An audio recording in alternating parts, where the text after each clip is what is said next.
This is episode 32. Today, we're going to be talking about relationships.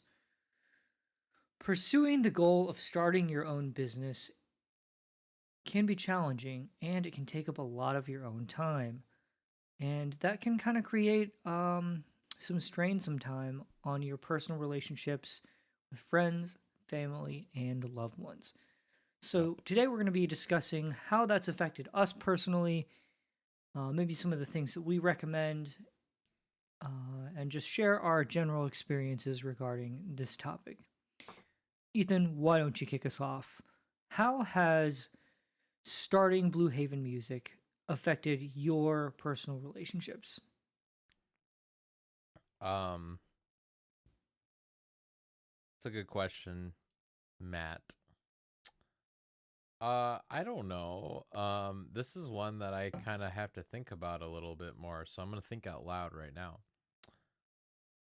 I think like the biggest thing with starting your own like business is it takes a lot of time, right? And that's ultimately what it comes down to is if you're spending time on that, it's taking time away from what you could be doing with, you know, your significant other or important people to you, your family members, your friends, whatever. It cuts into that.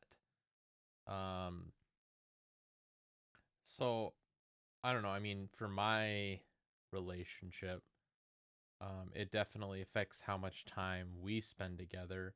And while I don't know if that necessarily negatively affects the relationship, um, I think it's still something that maybe like even if we don't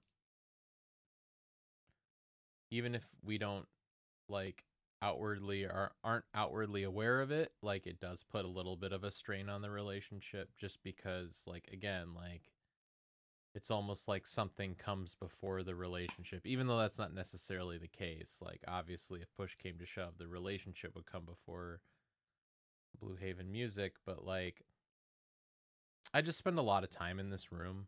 I spend a lot of time pretty much every day, every flippin' day, unless it's like I'm going on vacation or we have something going on. Every flippin' day, I make room for this. And I don't always make room for, like, obviously, like, I talk to John every day, but, like, I don't know that I always make the same type of room for him, which I think is fine. Like, we have our own individual lives, our own hobbies, like, all that stuff. That's okay. And that's healthy in a relationship to have things that are independent. You don't need to do everything together, but I don't know. I don't really know 100% how it if it really negatively affects our relationship, but um Well, not even necessarily negatively. Perhaps I worded the question wrong or started the episode rough or off on the wrong foot. I don't just necessarily mean negatively, just, in general, how it affects things. I mean again, biggest thing is time.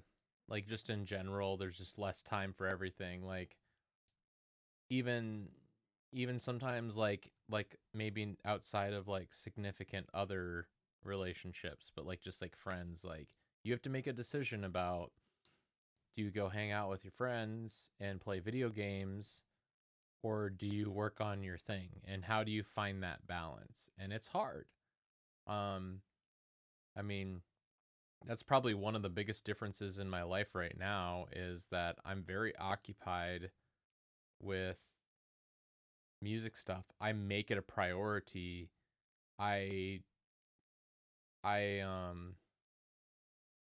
and I don't hide that from people, right? Like when people are like, "Oh, I want to play," like I have a family member that likes to play games with me, and I tell them I'm not, even on the weekends, I'm not available usually until like after dinner time, right? Even though like I technically am, but I know that if I don't prioritize my weekends with like doing stuff that I need to do around the house and then music and then other things I need to get done, and I prioritize video games instead of that, I'm not going to get those things done. And you know, while my relationships are important to me, that like doing something with music is important to me too, and I know it's going to take a considerable amount of time. So it's a balancing act. You can't I don't want to like neglect any of the relationships that are important to me, but I have to not always put those relationships first over like my music if I want to succeed. If I want to make progress. Um so Hmm. I would say there's been some tension there because of that. Because obviously people want your time. And you can't always give it to them if you also want to try to, like in my case, grow as a musician and make it sure it's a daily endeavor and all these other things. You know what I'm saying? Yes, absolutely. Um, I think that's something I need to be better about, is being more intentional about the use of my time and consistent with things, because it is really important to do things daily, I think. Um, I sent Ethan a little snippet off of social media. I don't remember what platform, earlier today. And you may have heard of this before, but there is I don't know if it was a college or a professor or something who did a experiment where he was teaching some sort of pottery class, and he had the students um, make on in one class. He had them make just try to make one perfect piece of pottery, and that was like their whole grade for the semester. But then in the other class, he had them make a lot of pieces of pottery, with the expectation that they weren't necessarily going to be perfect, um, but you know, trying to output more quantity.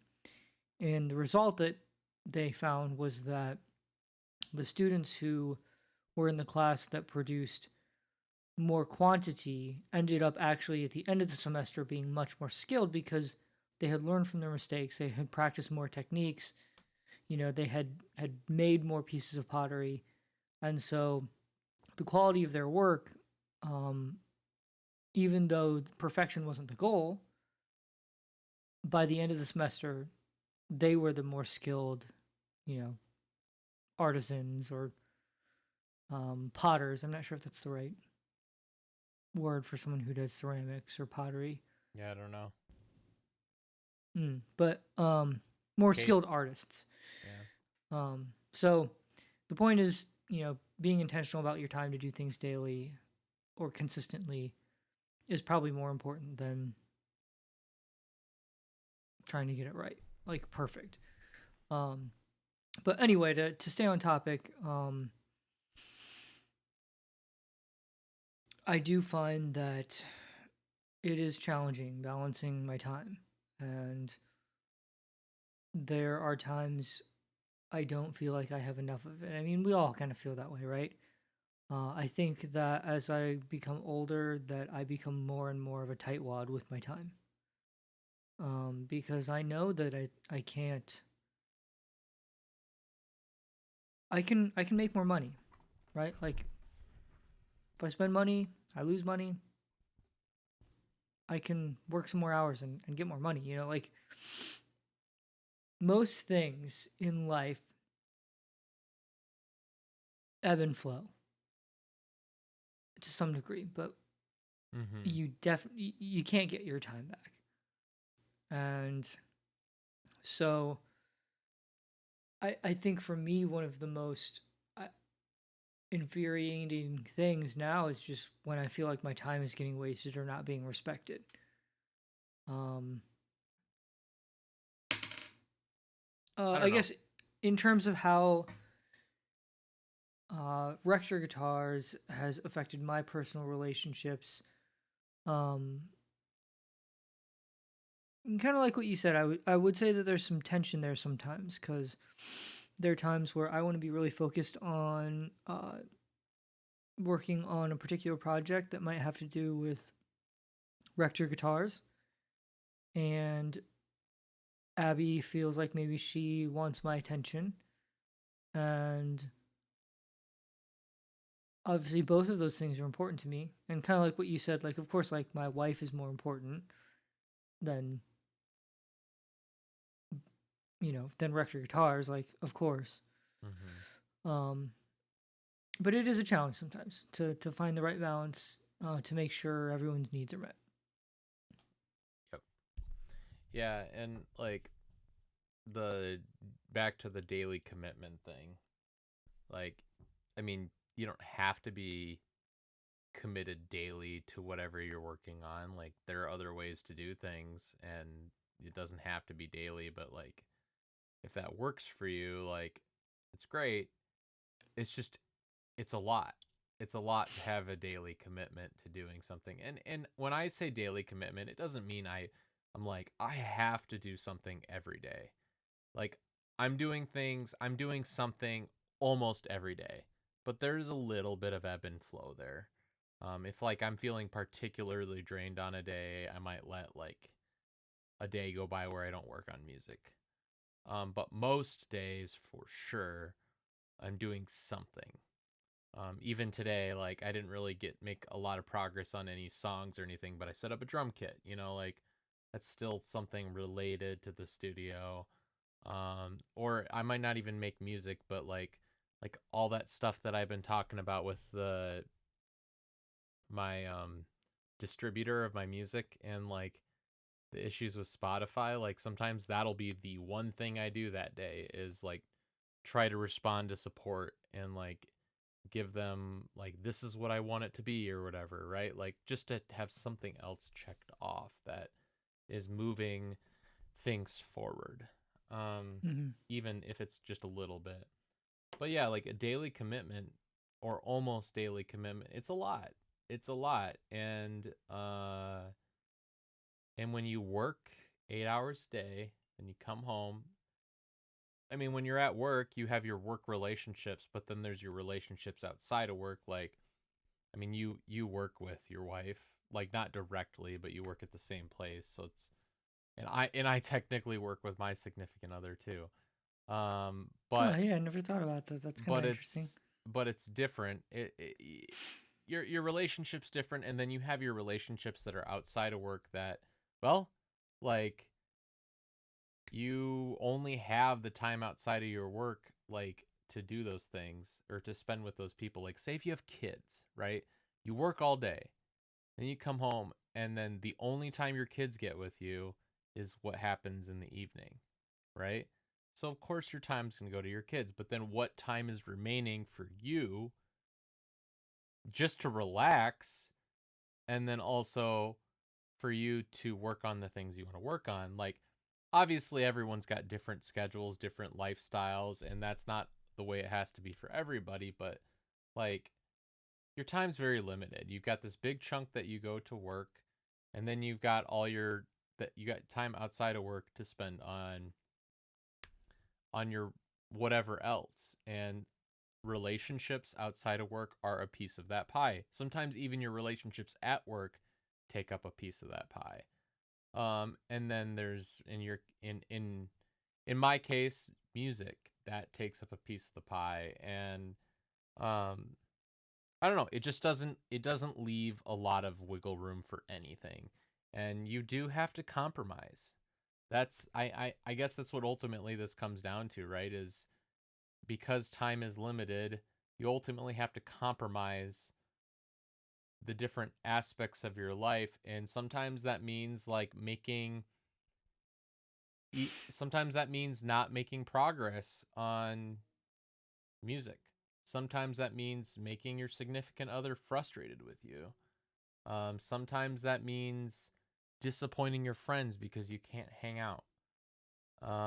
Sometimes maybe that means, hey, I've been kind of neglecting my friends lately. I need to let go of the hobby and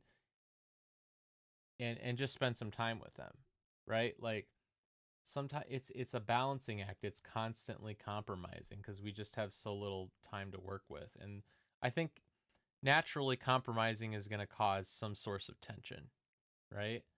Like if somebody wants something and you're not giving it to them, like it's going to create some kind of tension in that relationship. Um I don't know. I mean, I'm just kind of thinking off the cuff here, but like it definitely affects my relationships. There's some that it affects more than others. I think the one, this is probably the same for you. The one that it probably affects the most is the one with my significant other, but it does also affect other family members and create some tension there. Um, and with friendships too.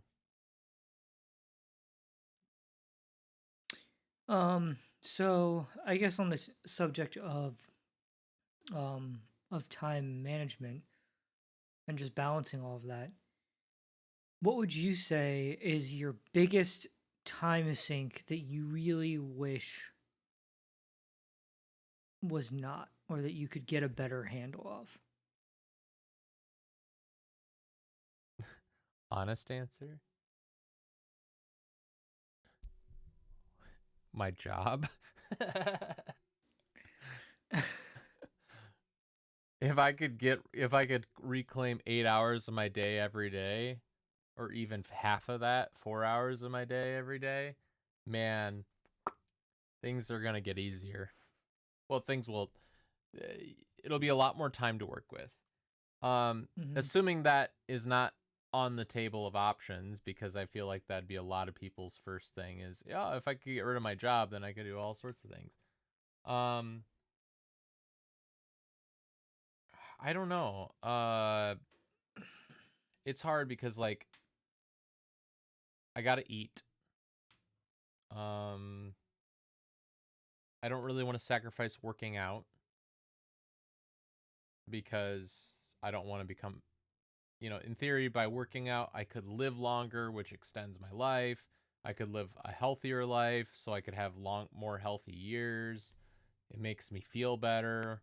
Um, I don't really want to sacrifice sleep because sleep is, you know, it helps your productivity, and I like sleep. uh, so what's left after that? Um, Time to relax. Um, if I'm being honest, the first thing that goes is time to relax, probably, actually. That's even before time with other people in relationships, is my me time to relax. That's the first thing that goes. Um, I don't really like cutting that out. I don't know. It's like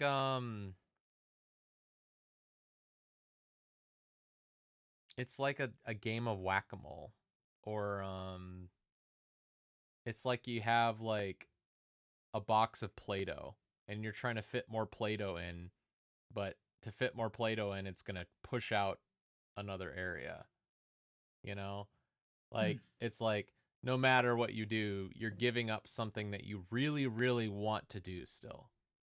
Um Whether that's sleep, exercise, time with your significant other, um whatever. Um I guess if I had to, I really wouldn't want to do this. My morning routine is kind of long, because I do a lot of things, like I stretch in the morning. Like I wouldn't cut working out, but like I stretch in the morning, I do meditation in the morning, um all these other things like as part of my morning routine. Like I read for 5 to 10 minutes every morning. All things that I think are healthy for me and good for me. Like if I had to, I guess that'd be the first thing to go, because while it's making my life enjoyable, like, and it's helping me grow and it's helping me just live a more balanced life. I don't know. I mean, I guess that'd have to be the first thing that went. And then after that, it'd probably be working out, to be honest. Um,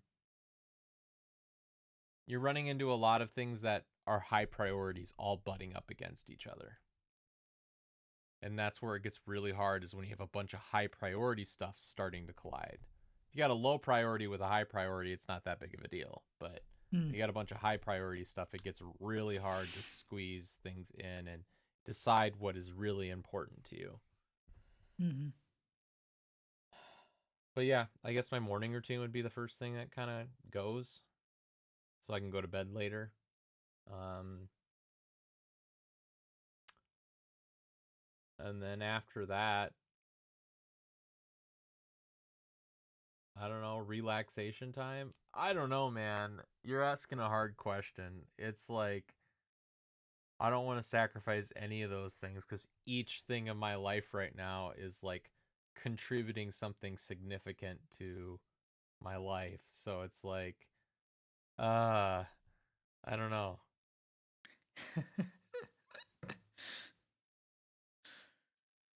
It's a tough question. What about you? What would you I kind of forgot what the original question was, but like something to the Was your biggest time sink that you wish you could get a better handle on? my biggest time sink that I wish.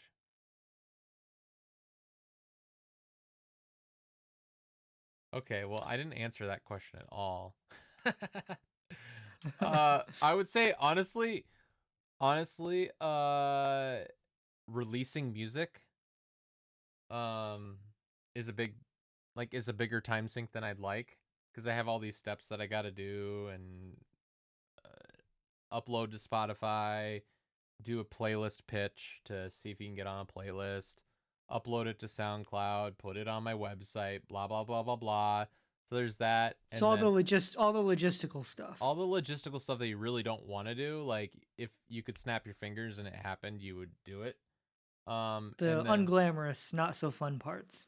And then social media. Mm. I'd really rather Like not do that. social media as in managing your own social media presence or Yeah, getting distracted by social media. managing my presence, not distraction. I don't really spend a lot of time on social media. Well, I do on YouTube, I guess, so that's kind of a lie, but that's probably the one I use the most. But no, mostly just like the time sink of figuring out what to post, and then creating the content, and then editing the content, and then publishing the content and scheduling it, and then having the right, putting a phrase in there, and then tagging it, and then if you have a mention. It's a lot of overhead that I don't really particularly enjoy. It's semi time consuming. um if I could figure out a way to really optimize that, where it's just, and I already have, is the thing. I batch record social media ideas. Like, I don't just do one and then just upload that and then do another and upload. I have a spreadsheet of ideas, and I knock out like 3 or 4 of them in a day, and then I batch things up. Like, that's how you optimize. But like, even then, it's still just like kind of like time consuming, and Hmm. I don't know. I'd frankly rather not do it. I want social media posts out there, but I frankly not would rather not do it myself. I don't know. What about you? What are your biggest time sinks right now? Mm. Playing with hand planes?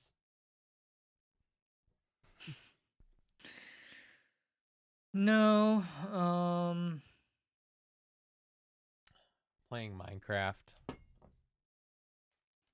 No, to be honest, I pretty much don't play video games at all anymore, except when it's socially with friends.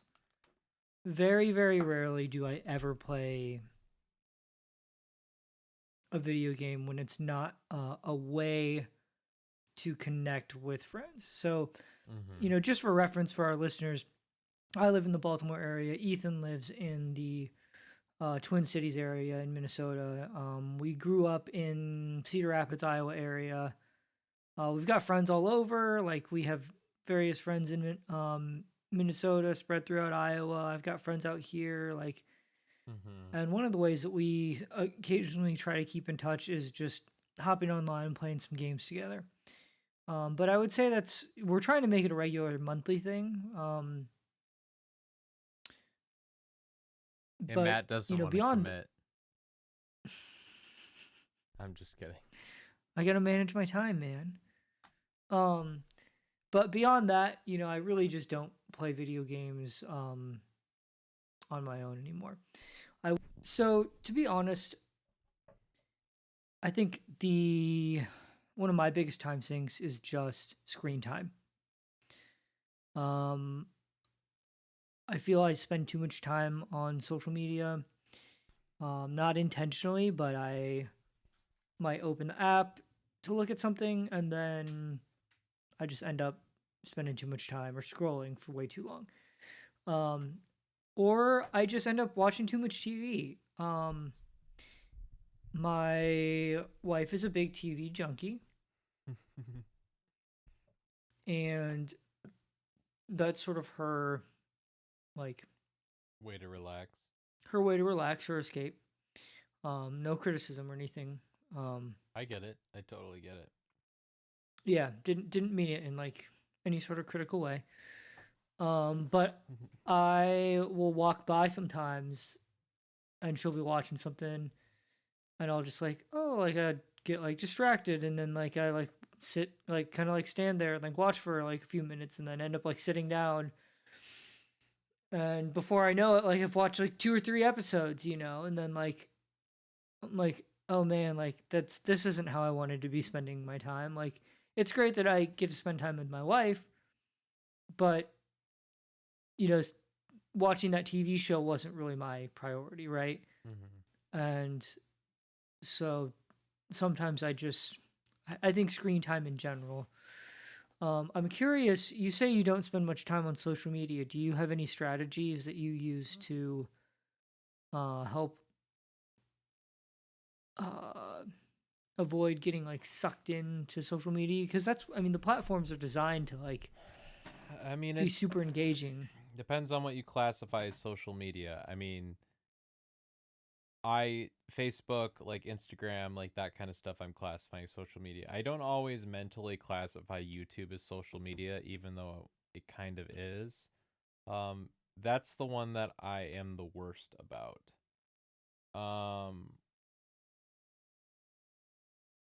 I still like, I still check my phone almost habitually for like text messages and emails. That's the problem. So in that sense, it's kind of like social media. But that's not so much like I'm spending a bunch of time on it. I'm just kind of checking it a lot, right? Um, for stuff like that, I don't I'm not a master at it. Um, putting your phone in another room, you know? Or if you can't do that, literally flipping your phone screen down and setting it so that you have to reach for it.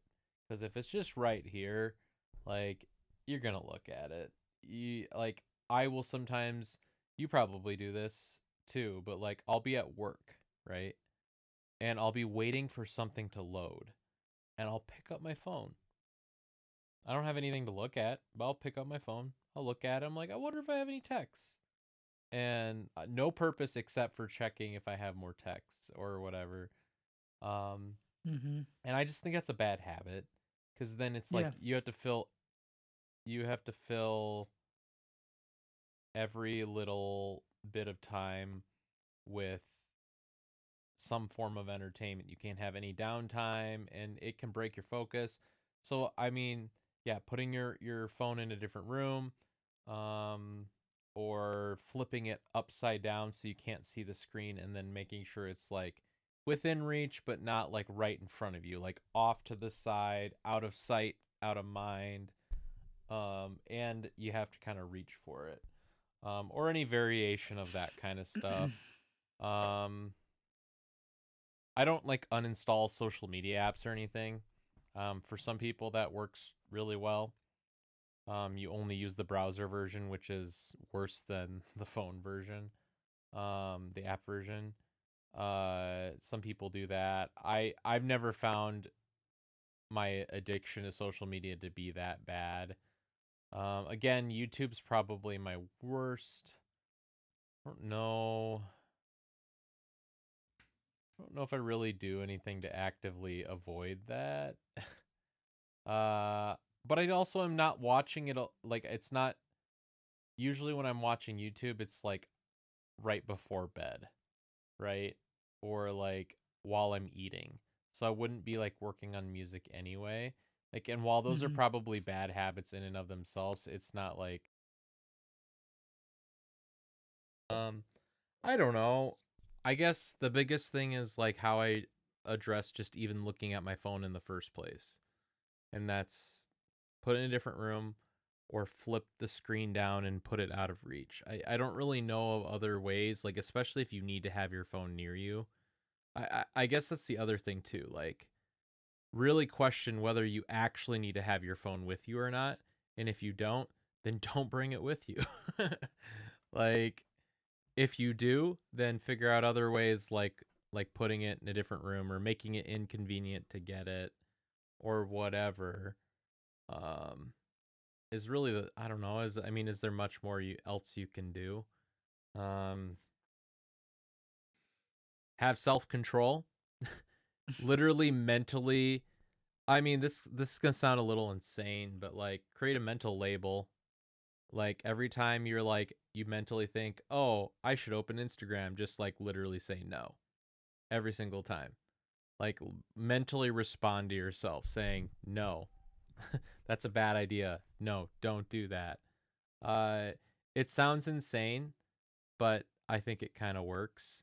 And it's different for everybody, but um that's maybe another strategy is just like treat yourself like a different person and you're trying to teach that person to not be addicted to social media, like respond to them saying, "Hey, you're Hmm. doing it again. Stop doing it." Like I don't know. No, it makes sense.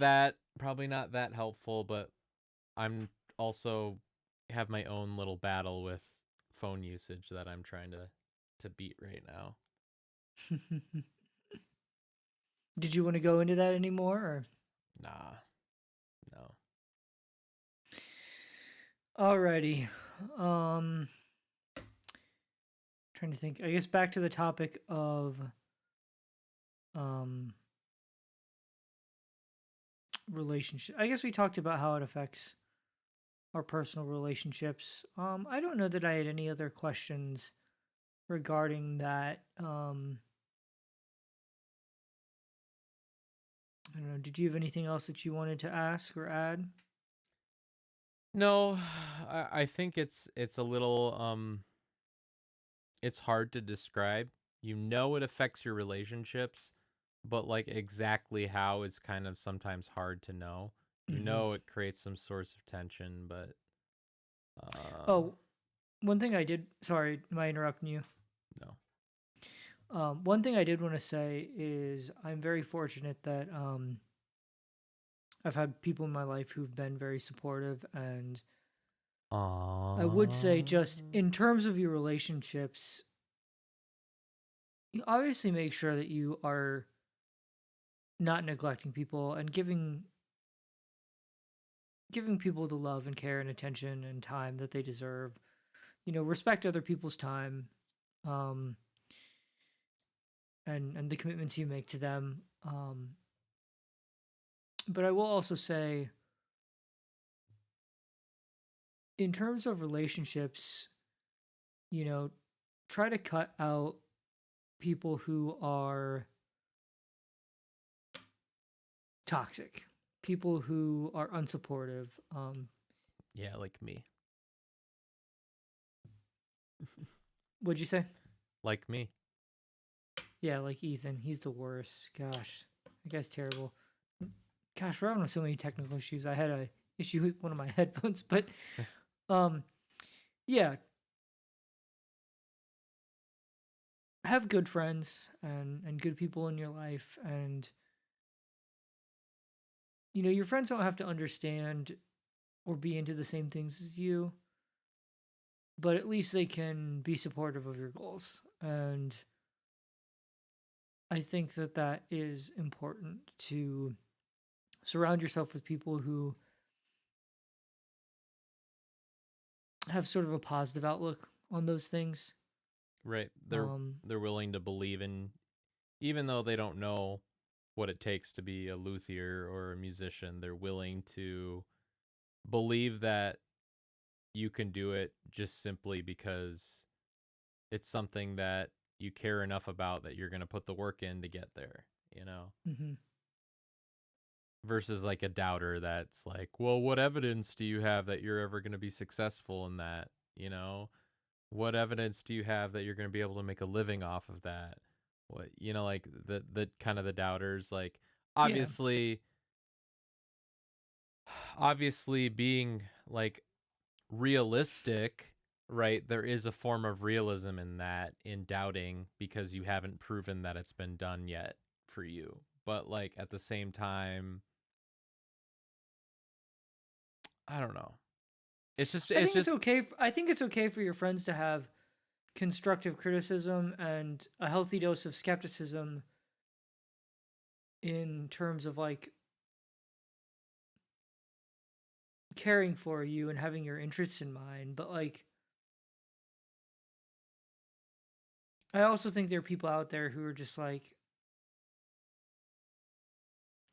who would maybe honestly even like almost make fun of you for like yeah. having some sort of dream that's outside of the status quo, you know, like, oh, like you want to be a music producer? Oh, who do you think you are? Like, oh, you must think you're some like big shot, huh? Like, haha, like Yeah. Well, what, or you think you're gonna go to Hollywood or like to LA? You know, like people like that I think are I don't think are helpful. yeah. Yeah, especially that I still think there's like it's nice to have people in your life too that are willing to like again like believe in you even though you haven't proven it yet, right? Like I think that's also pretty essential. Um cuz like I don't know, like an example is like when your parents trying to teach you to ride a bike, right? Like again, like when you're a kid, you don't know how to ride a bike. You're gonna get on that bike, you're gonna freaking fall off it. Like, or you're gonna be worried about falling off it. And like it's through that, like, no, you know that you need to put the practice in, you need to have some help initially to get going, but eventually with enough practice you'll figure it out. That kind of belief. Hmm. That's the kind of relationships I want to have with something like this because like yeah, you of course I haven't proven that I can do it yet. Um but that belief means a lot. You know, you don't need you can believe you don't need other people's belief to go forward, but like having that is definitely very very valuable. It certainly helps, yeah. Sometimes it's the motivation you need. Hmm. Yeah, and I think also people underestimate, especially in the United States, how valuable some of those relationships are. I think sometimes we often think like, oh, like I want to be this self-made entrepreneur and I'm gonna do it all on my own and like it's all me, no one else matters, like no one other Completely like self-made. and like I actually I know I think we've talked about this before, but I think that's a myth. I think that um individual efforts certainly matter. I'm not saying that they don't, but everyone has help along the way. You know, everyone has support systems and communities and things in place that maybe give them some sort of advantage or disadvantage. Like, um, I recognize some people will have more challenges or obstacles to overcome. Um, but yeah, I just think that everyone gets help along the way somewhere. And Yeah. so, It's um, impossible to succeed in a vacuum. yeah, that's all of the thoughts I have for today. Do you have anything else you would like to add? No. All I'm right. getting tired. Well, then I'll let you close this one out since I closed out the last one. Okay. That is all we have for episode 32. That's 32. If you liked what you heard, be sure to leave a comment and make sure you give it a thumbs up or rate it 5 stars, whatever whatever streaming platforms do. And until next time, stay tuned.